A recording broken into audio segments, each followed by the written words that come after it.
in the urban centers like Kampala.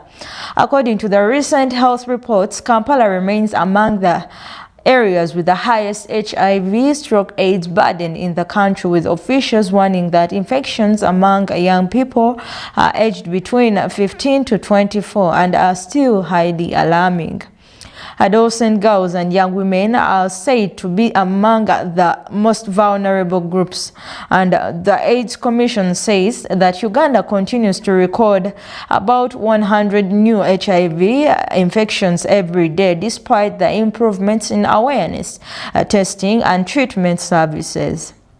Health experts say that young women are disproportionately affected due to the severe factors including poverty, gender inequality, transactional sex, peer pressure, limited access to reproductive health information, and relationship with older men who may already be affected. Studies also show that young women in sub-Saharan Africa account for a large percentage of the new HIV infections, with thousands becoming affected every week. Medical experts explain that biologically women are also more vulnerable to HIV infection during unprotected sexual intercourse compared to men. Social and economic challenges further increase the risk among girls and young women. And according to the health officials, stigma and fear still prevent many people from testing early, while others stop taking medication, constantly increasing the risk of transmission and HIV-related deaths. Uganda currently has more than 1.5 million people living with HIV, with women carrying the highest or biggest burden of infections compared to men.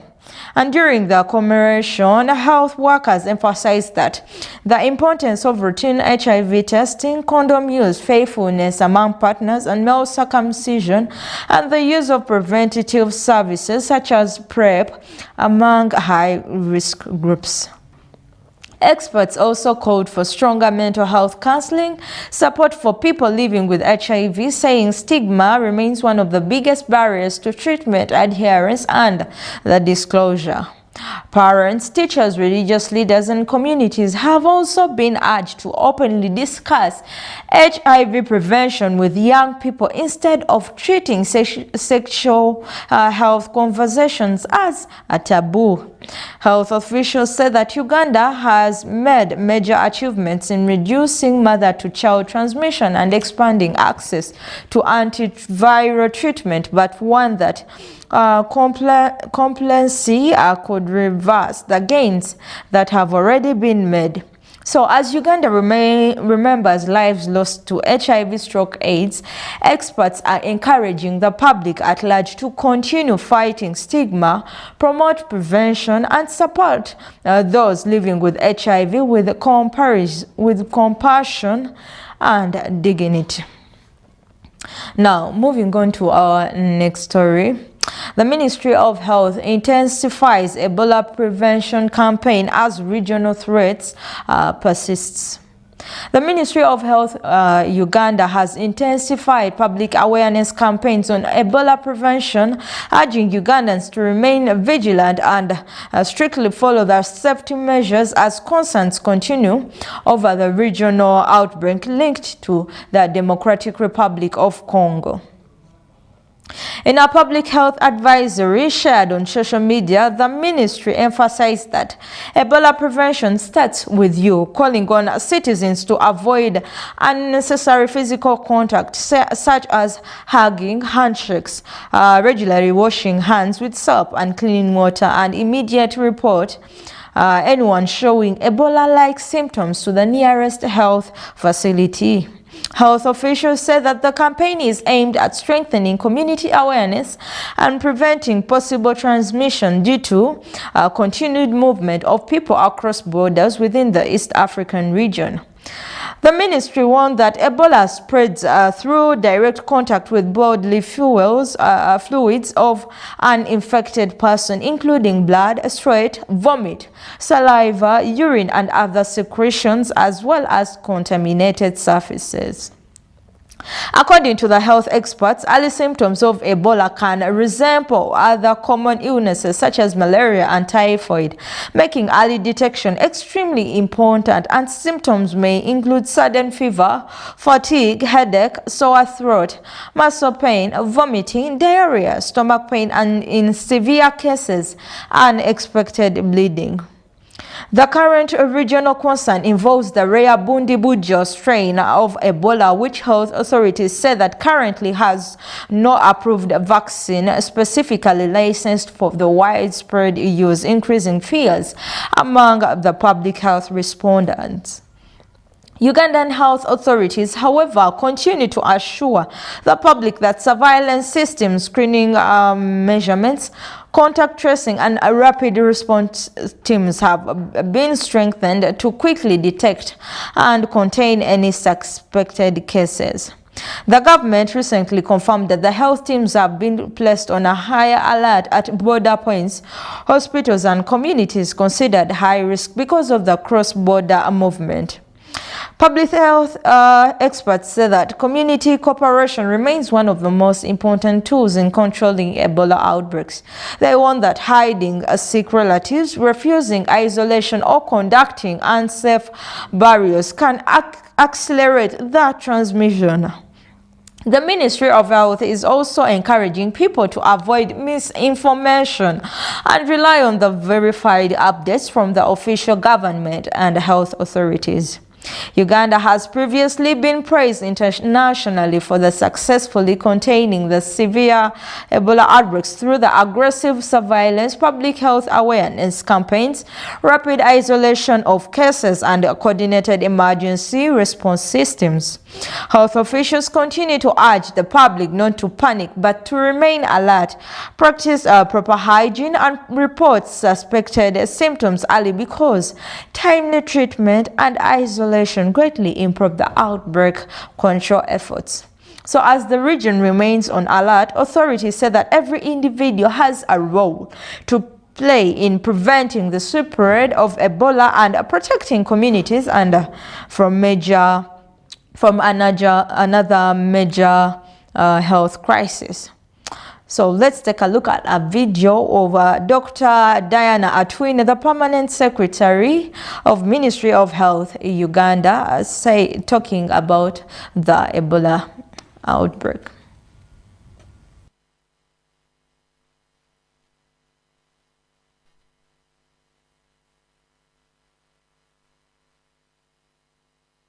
Effectiveness of our response is largely depending on how quick we test, how quick we identify the problem, and how quick we isolate. Effectiveness of our response is largely depending on how quick we test, how quick we identify the problem, and how quick we isolate. And if I don't treat you and get in contact with your body fluid, like sweat, like tears, like urine, like vomit, like diarrhea material, blood, if I don't get any of that, I will not get. It's not like COVID, that if I sit here and you breathe and I breathe and I will get COVID. So this one, it is physical contact.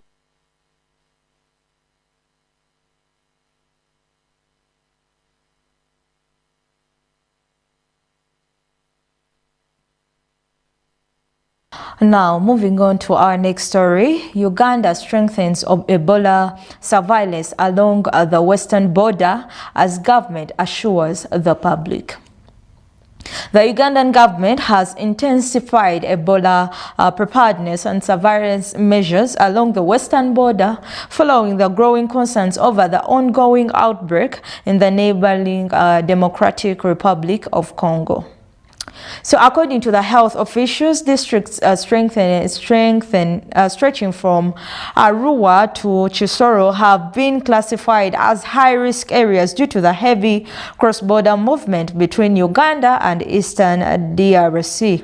Speaking on the country's preparedness efforts, Professor Charles Olaro revealed that the government has already deployed surveillance teams across all border districts considered vulnerable to the possible Ebola importation.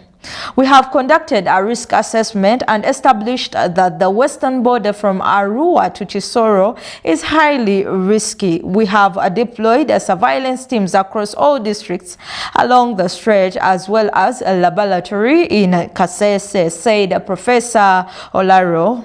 And health experts continue to say that Uganda's western corridor experiences frequent movements of traders, refugees, truck drivers, and families crossing between the two countries, increasing the risk of the disease transmission.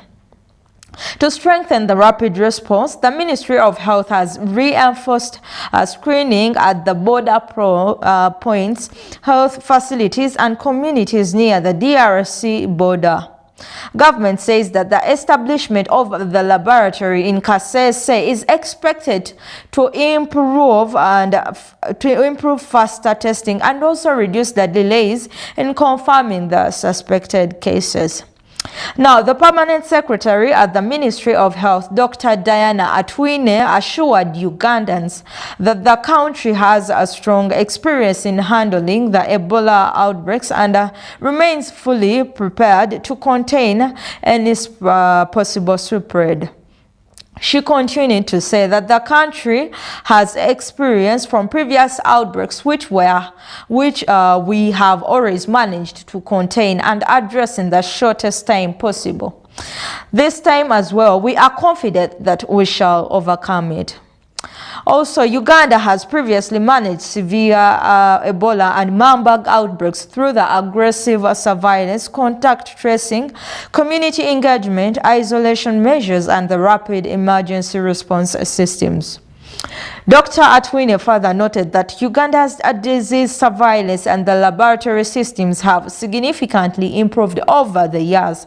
With the capacity we have built, we are able to detect any outbreak anywhere in the country within 24 hours. We are also able to test for any disease, she added. Health officials say that Uganda's public health infrastructure has become stronger following the lessons learned from the previous Ebola outbreaks as well as COVID-19 pandemic. Medical experts explain that early detection remains one of the most effective tools in controlling Ebola because it allows quick isolation of the suspected cases before the widespread transmission occurs. Authorities continue to encourage the public to remain calm but vigilant, also observe the proper hygiene practices, avoid unnecessary physical contact with the sick individuals, and report any suspected symptoms immediately. The Ministry of Health says collaboration between communities and local leaders, health workers, and broader authorities will be critical in preventing another major outbreak.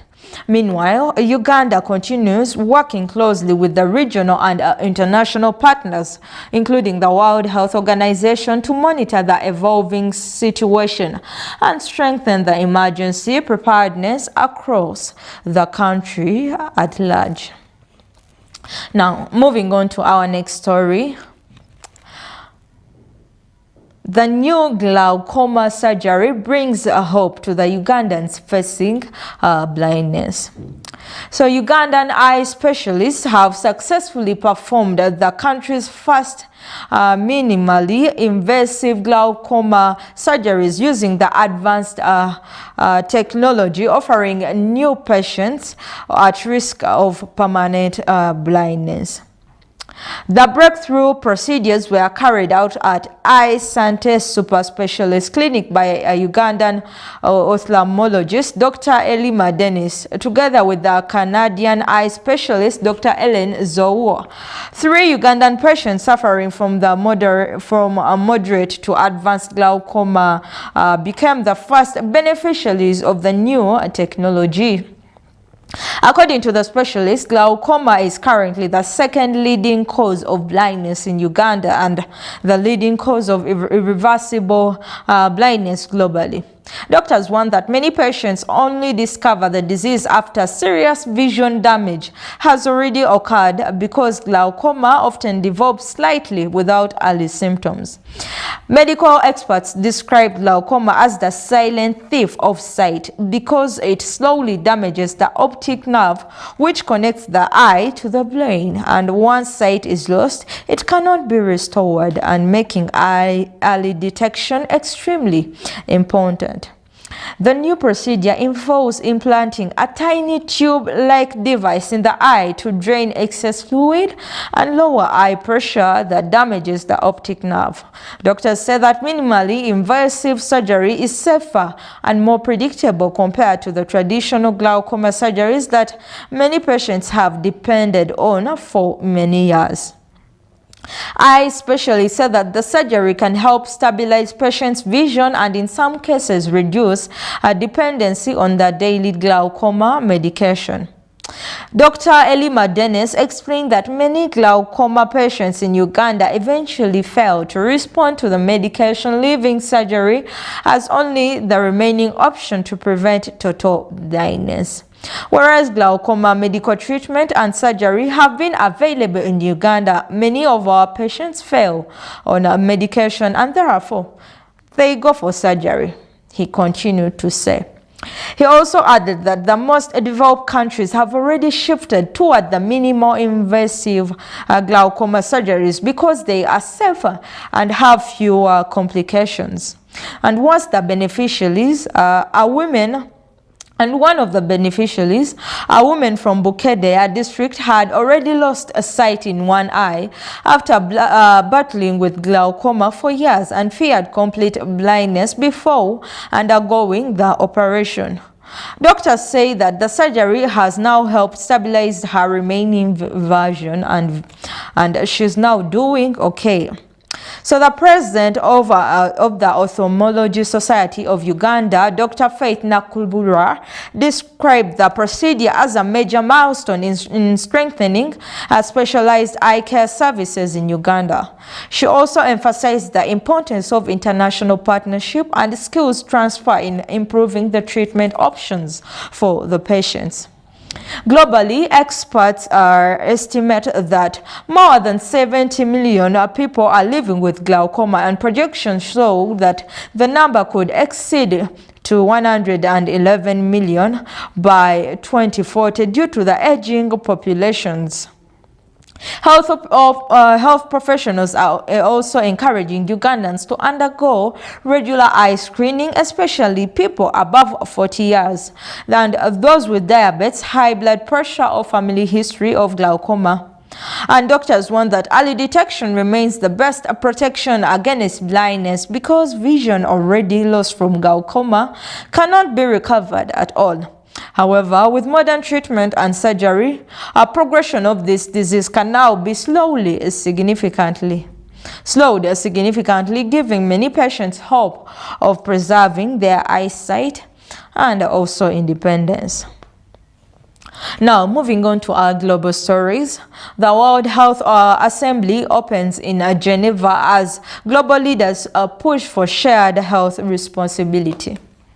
Now, the 79th World Health Assembly has officially opened in Geneva, Switzerland, bringing together the global health leaders, ministers, scientists, and also the policymakers to discuss some of the world's biggest public health challenges and the future health priorities at large. The annual assembly, organized by the World Health Organization, is taking place under the theme Reshaping the Global Health, a Shared Responsibility. During the opening session, delegates elected Dr. Victor Elias Atlam, the JAM, of the Demonic Republic as the president of the 79th World Health Assembly. The Assembly also elected vice presidents from Libya, Mali, Poland, Nepal, and Papua New Guinea, reflecting the global nature of the gathering. The event was officially opened with remarks from Swiss Federal Chancellor Elisabeth Borne on behalf of the host country. while Ghana's President John Dramani Mahama attended as the special guest of honor. Delegates also received video messages from Antonio Guterres, the Prime Minister Maya Mottley, and Syrian President Ahmad al-Shara. WHO Director General Tedros Adhanom used the opening session to call for stronger international cooperation in addressing the global health threats, including pandemics, infectious diseases, non-communicable diseases, climate-related health emergencies, and health system inequalities. Dr. Tedros emphasized that the global health security can only succeed when countries work together, invest in resilient health systems, and strengthen preparedness for the future outbreaks at large.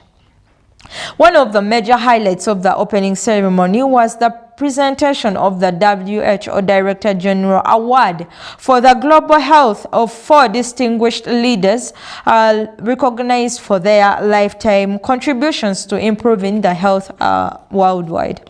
Among the award recipients was Dr. Mike Ryan, widely recognized for his leadership during the global health emergencies, including Ebola outbreaks and COVID-19 pandemic. And Dr. Ryan, a founder of the Global Outbreak Alert and Response Network, was honored for strengthening international epidemic preparedness and emergency response systems. Also recognized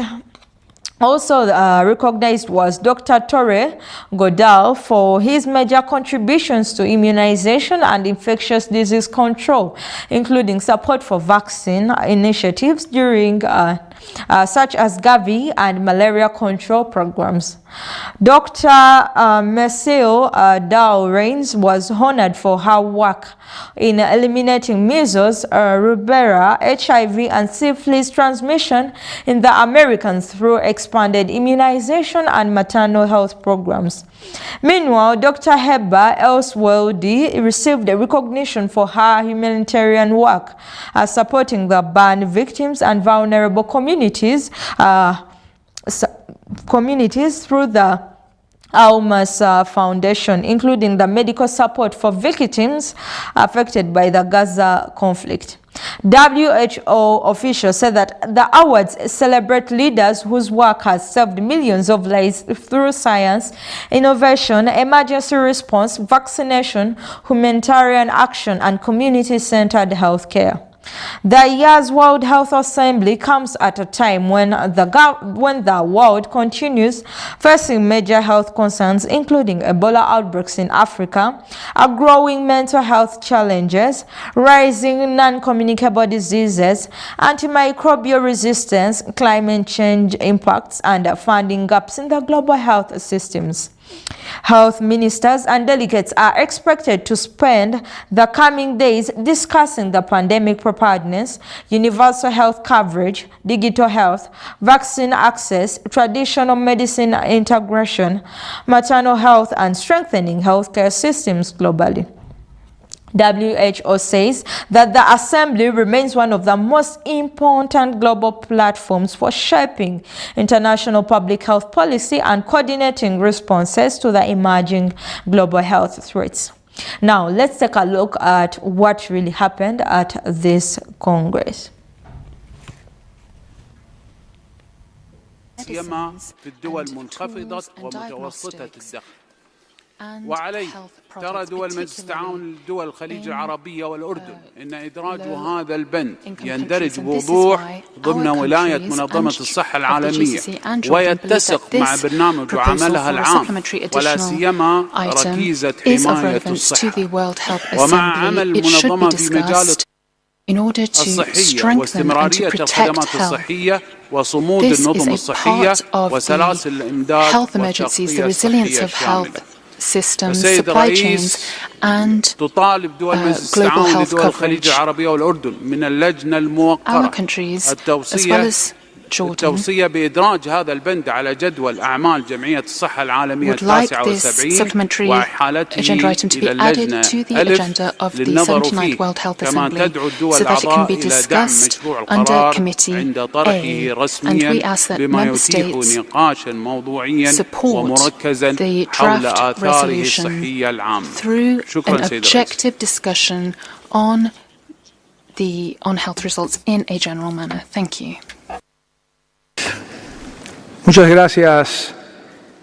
Quiero decirles que este punto, este tópico fue sometido a un extenso debate.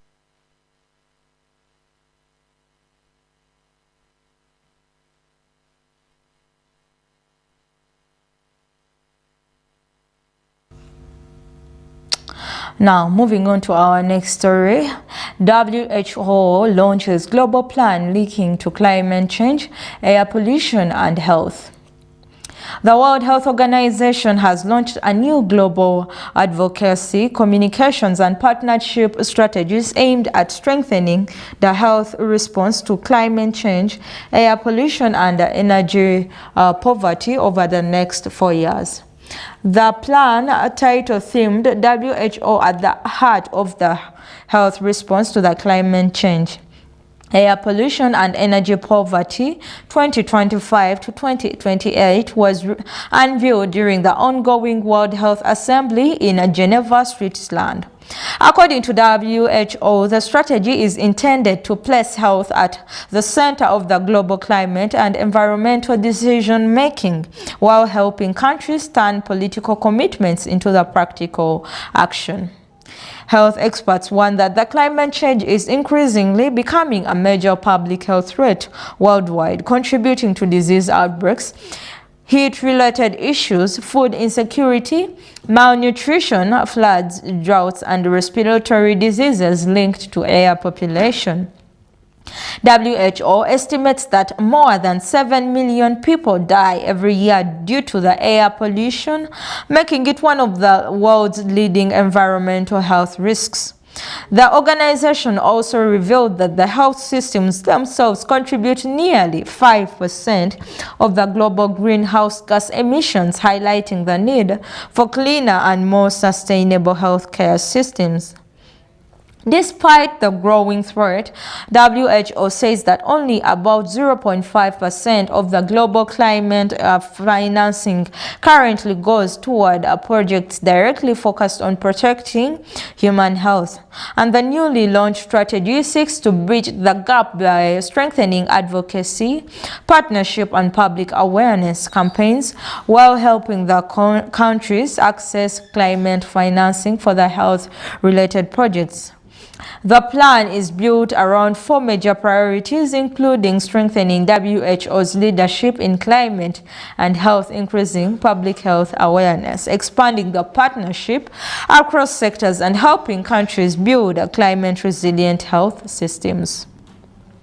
WHO says that the strategy will also support countries in integrating health priorities into the national climate action plans and adoption strategies.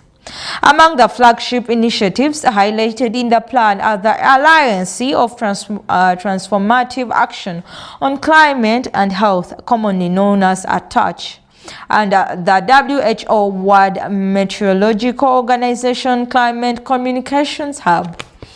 Health experts say that climate change is already placing enormous pressure on healthcare systems globally, especially in the low and middle-income countries where floods, heat waves, disease outbreaks, and food insecurity continue to arise.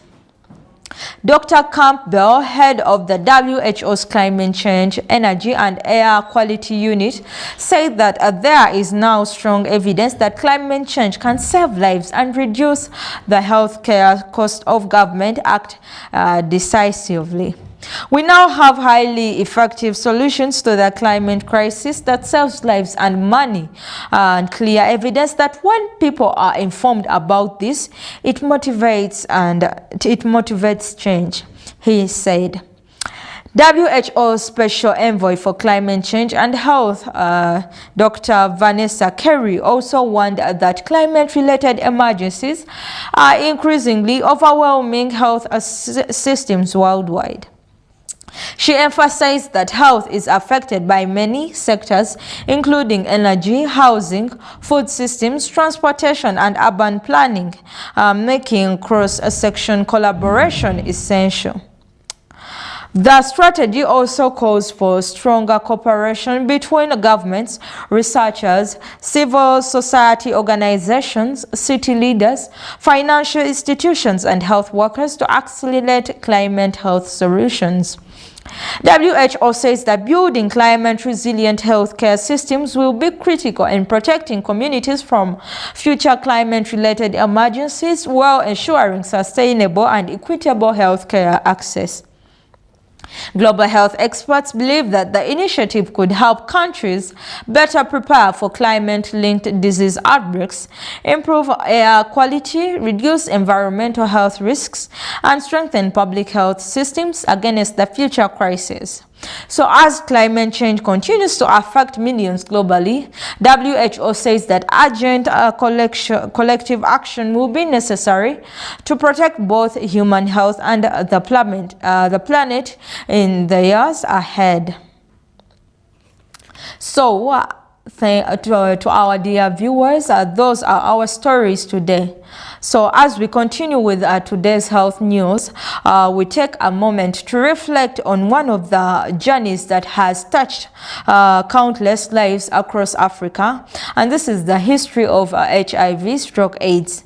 So today, as we remember and honor the lives of those people who died and lost their lives due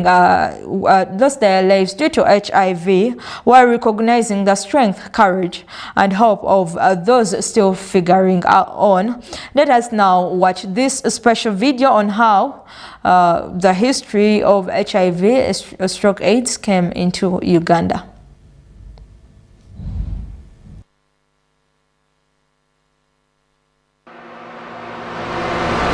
Every morning brings a new beginning.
It took great courage for Ugandans to come face to face with the reality of how quickly HIV/AIDS was sweeping through the country. Out of fear, many turned to churches, mosques, and traditional leaders in the hope of finding a cure for the disease.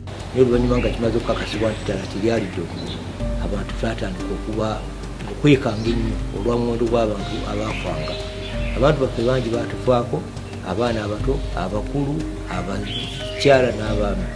Era obwavu bwatandika okuyingira mu maka kubanga abantu batandika okutunda ebyabwe okusobola okutaasa ab'enganda zaabwe. In 1987, the AIDS Support Organization, TASO, was formed and was the first of its kind to offer support to people and families affected by HIV/AIDS. TASO also created awareness about the risks of contracting HIV, even if many were still in denial about how the virus was spread. Despite the toll, AIDS had been a taboo subject in Uganda. a shameful secret. And then on April 13th, 1989, Philly Lutaya became the first prominent African to publicly declare he had AIDS. AIDS is here, but people wanted always to ignore it and pretend as if it was not here. So I wanted to go on shouting loud about this crisis. I ignored people who were calling me a liar, people who were calling me an opportunist. I knew time would come when they would understand. The last time Philly had been home, he was in the early stages of AIDS and appeared healthy. I see people coming nearer to look at me as if they don't believe it's me, yet now they believe, they know that I'm in big trouble, but there's nothing they can do, or nothing I can do about it. In this city, where up to 35% of Philly's age group are HIV positive, alone had a powerful effect.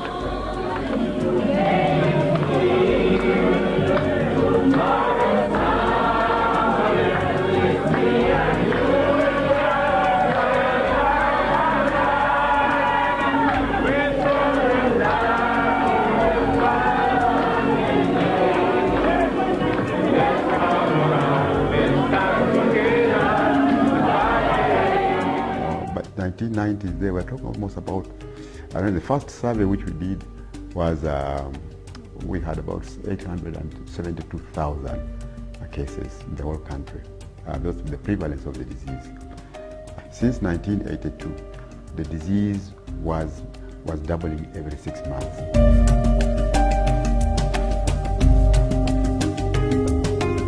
Yes, I do recall the first cases of AIDS that I saw in Uganda.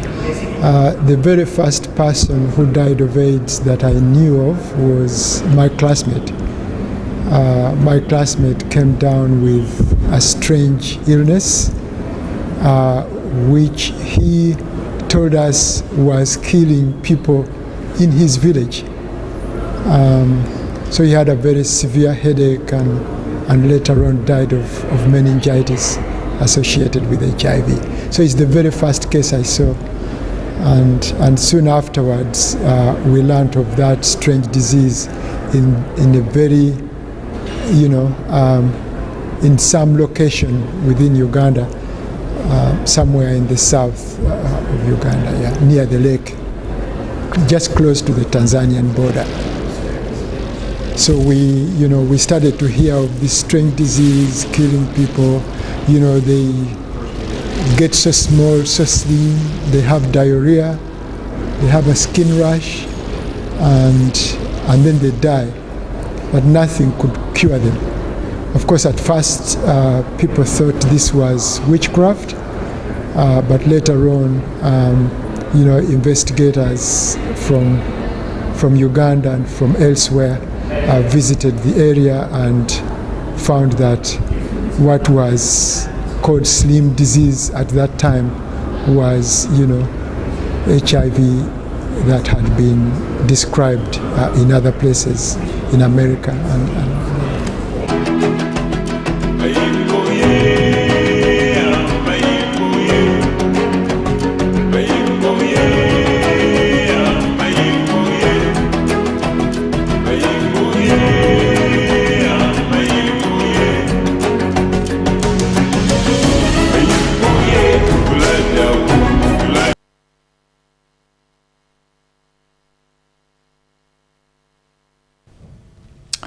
So as we come to the end of this reflection, we remember the lives lost due to this deadly virus, HIV/AIDS, and still stand in solidarity with everyone affected by this disease.